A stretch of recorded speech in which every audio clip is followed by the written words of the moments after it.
Hey, let me tell you a story. The city wears rain like a second skin, every surface slick, every alley shining. And somewhere beneath those reflections a man is listening to radios that do not yet speak. He is a paramedic, crisp uniform, steady hands, a voice built to slow panic and pull people back from the edge. He knows the shortcuts that maps do not show, the gaps in fences, the service lanes behind shuttered stores.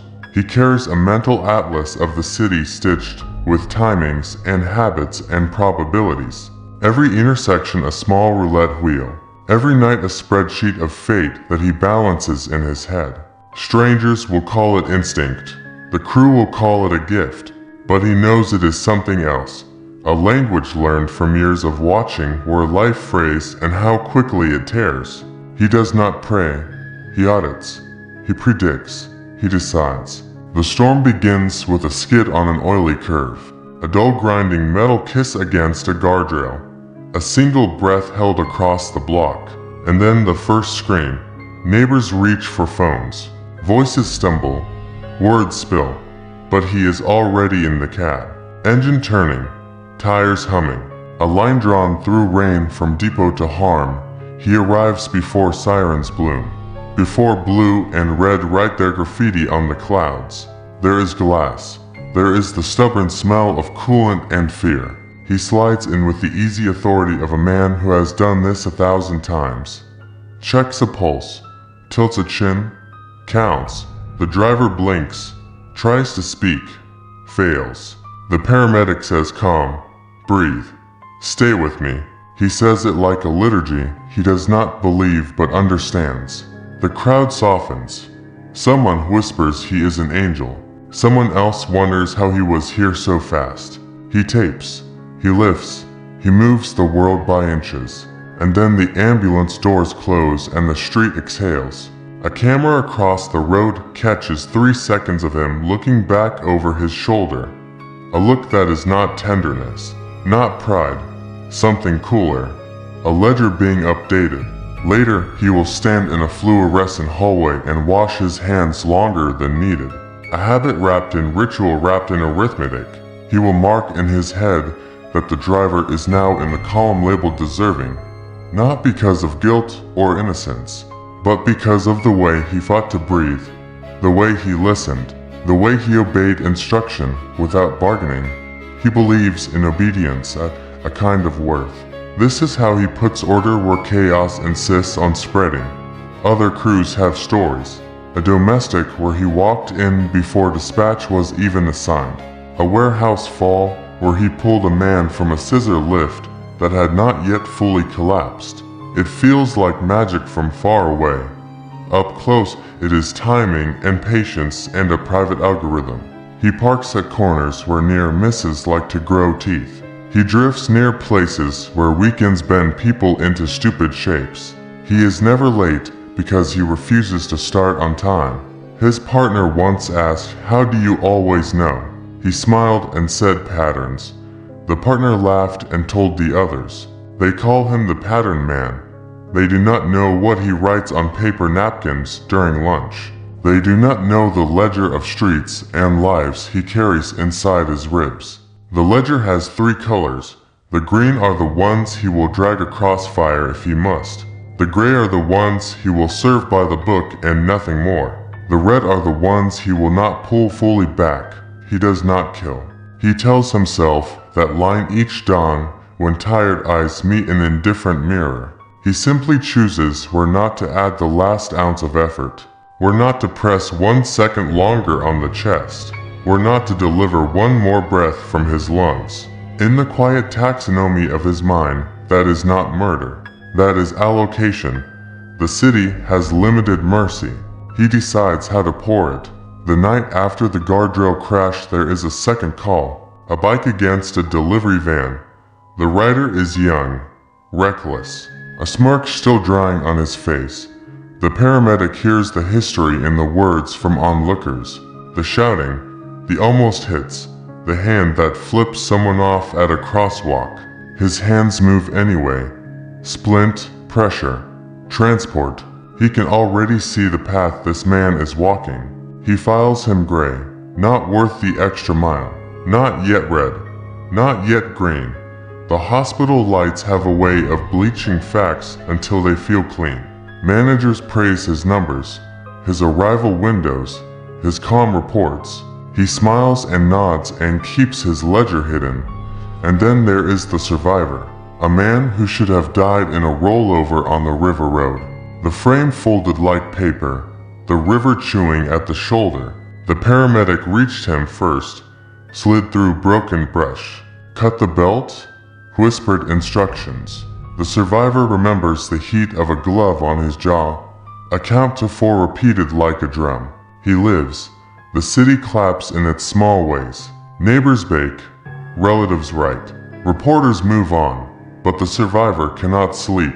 Not for the first week, not for the second, because when he closes his eyes, he sees the paramedic standing by the wreck before the sirens. Stillness around him like he had been waiting there, and there is the way the man said his name before the wallet was found. Before anyone could have told him, the survivor plays with explanations. Maybe a witness shouted it. Maybe a document fluttered free. Maybe he misheard. Trauma fog. He tells himself to let it go. Then a month later, he watches local news in a waiting room and sees a slideshow of responders at a different accident. Edges of men in reflective vests, and they're in frame for a breath, the same paramedic. Same angle of jaw, same short step forward, different district, wrong timing. The survivor feels something cold seat itself behind his heart. He rewinds, he pauses, he notes the timestamp, he checks a map. The 2 locations are almost impossible to cross in that span, unless you start moving before dispatch, unless you already knew where to be. The idea arrives like a rude guest. Maybe the paramedic knows because he makes it so. The survivor hates the thought, hates himself for tasting it. He drags files of accidents into a folder on his phone. He tracks news. He sketches lines between pins on a satellite view. One night he stands by the river and listens to freight and frogs and remembers the glove on his jaw. He tries to be grateful. He ends up suspicious. He begins to count how many times the city exhales right after this one man appears. He begins to wonder what happens when the city does not deserve the breath back. He begins to see patterns where before there were only accidents. The survivor does not call the police at first. He calls the station. He asks general questions. He frames it as curiosity. He says he wants to thank the crew formally. He is told names, dates, incident numbers. He recognizes how the world launders trauma with paperwork. He takes the scraps and builds a file. He notices how often the paramedic logs proximity to events without being primary on the call. He notices gaps between what is written and what he remembers. He walks by the depot and watches the way the man checks his rig, hand over compartments like a pianist over keys. Not love, evaluation. The survivor tries to be rational. He thinks maybe this is just competence drawn in a way that scares him. He repeats the line, "We see patterns where we are hurt." He almost stops, until a late bus ride home breaks the seal. A crash 2 blocks away. No sirens yet. The bus empties. He drifts with the curious. A shape in a hood stands at the end of the block. Still, like a lamppost that can think. The survivor knows the posture, the weight on the back foot, the way the shoulders set. He knows it because his memory has been chewing the image for weeks. The hood lifts, rain beads on the brim. It is the paramedic. No rig, no partner, just presence. 3 minutes later, the first cruiser turns the corner.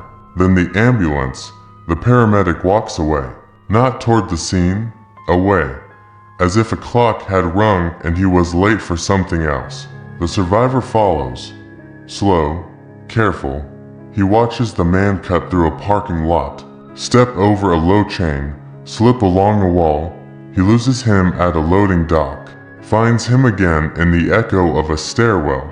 The man is moving toward a view of a dangerous intersection, not to help, to watch. The survivor understands that this is how you arrive early. You live on the fault lines. He stops on the stairs and thinks about what help means when it grows teeth. He wants to shout. He wants to thank him again and ask why he was there before the screen. He does neither. He goes home and writes. The file grows. He builds timelines. He overlays shift calendars he found public. He notices off-shift sightings at scenes that should not have drawn him. He notices that red lights near schools fail more often on Wednesdays when the paramedic leaves lunch 5 minutes early. He notices that a left turn arrow sticks near a mall once a month exactly when the man parks the streets over. He does not know if this is proof. He only knows that unease has replaced gratitude like a mold under paint.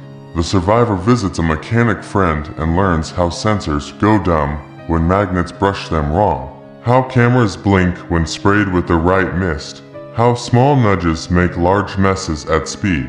He starts to imagine the paramedic as a gardener pruning traffic, not because he hates people, because he loves choosing.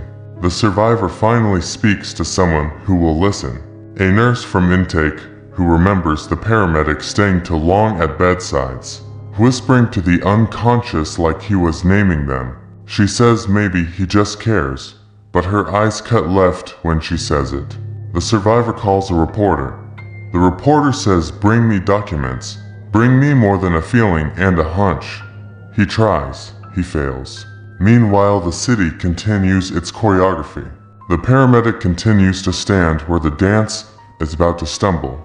One wet evening, the survivor leaves a note under the windshield wiper of the ambulance. A place and an hour. A request to talk man to man. No accusations, just questions. The answer is not a call, it is a presence. The paramedic is waiting already at the place. A service road behind an old stadium where weeds learn the shape of chain link. The air tastes like pennies and rain. The paramedic does not smile. He says, "You remember more than most."